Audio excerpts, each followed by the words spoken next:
Pattanur KPC higher secondary സ്കൂളിൽ നടന്ന വിജയോത്സവം പരിപാടിയും ജില്ലാ കലോത്സവ കായിക ശാസ്ത്ര പ്രവൃത്തി പരിചയമേള പ്രതിഭകൾക്കുള്ള സ്നേഹാദരവും പോലീസ് സബ് ഇൻസ്പെക്ടറും സിനി ആർട്ടിസ്റ്റുമായ ശിവദാസ് കണ്ണൂർ ഉദ്ഘാടനം ചെയ്തു.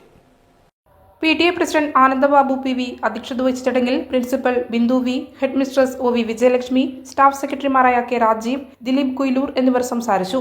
ഇരുചക്ര വാഹന യാത്രികരുടെ ഇന്ധന നഷ്ടവും സാമ്പത്തിക നഷ്ടവും പഠിച്ച് റിപ്പോർട്ട് തയ്യാറാക്കി മധ്യപ്രദേശിലെ ഭോപ്പാലിൽ നടന്ന 52ാമത് ദേശീയ ശാസ്ത്രമേളയിൽ കേരളത്തെ പ്രതിനിധീകരിച്ച് പങ്കെടുത്തുകൊണ്ട് ദേശീയ തലത്തിൽ അംഗീകാരം കരസ്ഥമാക്കിയ വിദ്യാർത്ഥികളായ K Karthik, C Muhammad Rihan, project guide CK Preetha എന്നിവരെ ചടങ്ങിൽ പുരസ്കാരം നൽകി ആദരിച്ചു. വേങ്ങാട് വെച്ച് നടന്ന മട്ടന്നൂർ സബ് ജില്ലാ കലോത്സവത്തിൽ ഹൈസ്കൂൾ വിഭാഗം ഓവറോൾ ചാമ്പ്യൻഷിപ്പും സംസ്കൃതം ചാമ്പ്യൻഷിപ്പും പട്ടാനൂർ KPC ഹയർ സെക്കൻഡറി സ്കൂളിനായിരുന്നു.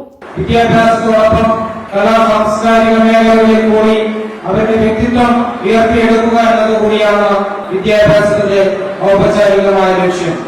ആ ലക്ഷ്യം നിറവേറ്റുന്നതോടൊപ്പം ഇന്നത്തെ കാലഘട്ടത്തിൽ സാമൂഹ്യ മാധ്യമങ്ങളിൽ അടിമപ്പെടാതെ കലാനഗരിയായിക്കൊണ്ടുകൊണ്ട് കലയെ നെഞ്ചോട് ചേർത്ത് പിടിച്ച ഈ കുരുന്ന മനസ്സുകളെ എല്ലാവർക്കും വേണ്ടി അഭിനന്ദിച്ചുകൊണ്ട് ഈ പരിപാടിക്ക് എല്ലാവിധ ആശംസകളും നേർന്നുകൊണ്ട് നിർത്തുന്നു. ജയിക്കുന്നു.